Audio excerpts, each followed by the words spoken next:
മകള് വന്ന് പറയാ, ഉമ്മ അവരുടെ ഉമ്മ എന്നെ നന്നായി ഉപദ്രവിക്കുന്നുണ്ട്, അവരുടെ സഹോദരി എന്നെ നന്നായി ഉപദ്രവിക്കുന്നുണ്ട് ഉമ്മ, എനിക്ക് സഹിക്കാൻ കഴിയുന്നില്ല എന്നൊക്കെ വന്ന് പറയുന്ന സമയത്ത് ഉമ്മമാര് പറയാ, മോളെ ഇതൊക്കെ ഉണ്ടാവും, തറവാട്ടിലല്ലേ താമസിക്കുന്നത്, ഞാനൊക്കെ ഇത് കുറേ അനുഭവിച്ചതാ, കുറച്ച് കഴിയുമ്പോൾ ഒക്കെ മാറിക്കോളൂട്ടോ, ഒക്കെ ശരിയായിക്കോളും എന്ന് പറഞ്ഞ് അവരെ ആശ്വസിപ്പിച്ച് വീണ്ടും അങ്ങോട്ട് തന്നെ പറഞ്ഞേക്കാം.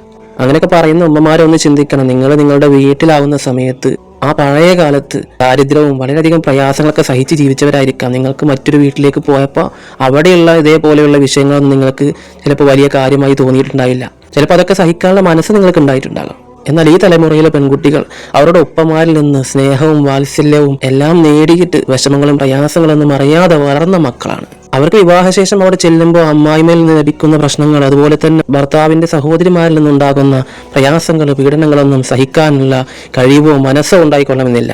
അവരതെല്ലാം സഹിച്ചു നിന്നുകൊണ്ട് അവർക്ക് താങ്ങാൻ കഴിയാതെ വരുന്ന സമയത്താണ് നിങ്ങളടുത്ത് വന്ന് ഈ വിഷമം പറയുന്നത്. അങ്ങനെ വിഷമം പറയുന്ന സമയത്ത് നിങ്ങൾ എന്താണ് ചെയ്യുന്നത്? അവരുടെ വീട്ടിൽ ചെന്നിട്ട് ഈ വിഷയങ്ങൾക്കൊന്ന് സംസാരിച്ച് അവർക്കൊരു താക്കീത് കൊടുക്കാൻ നോക്കാതെ നിങ്ങൾ മക്കളെ വീണ്ടും സമാധാനിപ്പിച്ച് അങ്ങോട്ട് പറഞ്ഞേക്കും. എനിക്ക് പല സഹോദരിമാരും മെസ്സേജിലൂടെ അറിയിച്ചിട്ടുണ്ട്, അമ്മായിമ്മ അടിക്കുമെന്ന് വരെ.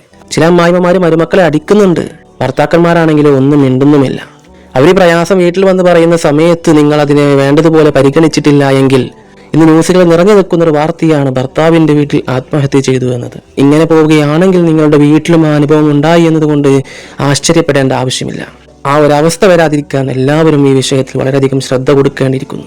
ദീനിയായിട്ട് അറിവ് കുറഞ്ഞ പെൺകുട്ടിയാണെങ്കിൽ അവരുടെ മനസ്സിലേക്ക് ഇബ്ലീസ് കൊടുക്കുന്ന ഇഞ്ചക്ഷൻ ഉണ്ട്, ആത്മഹത്യ. അതാണ് എല്ലാത്തിനും പരിഹാരമെന്നൊരു ഇഞ്ചക്ഷൻ. അതങ്ങോട്ട് കിട്ടിക്കഴിയുമ്പോൾ ഈമാനില്ലാത്ത പെൺകുട്ടിയാണോ അവൾ പിന്നീട് ആത്മഹത്യയിലേക്ക് മുതിരുകയാണ്. അതുകൊണ്ട് തന്നെ ഉമ്മമാരും ഉപ്പമാരും നിങ്ങളുടെ പെൺമക്കളോട് ഇടയ്ക്കിടെ ഈ വിവരം ഒന്ന് അന്വേഷിക്കുക. നിനക്കവിടെ സുഖമില്ലേ, കുഴപ്പമൊന്നുമില്ലല്ലോ എന്നൊക്കെ ഒന്ന് അന്വേഷിക്കൽ ഇന്നത്തെ കാലത്ത് നിർബന്ധമായ കാര്യമാണ്.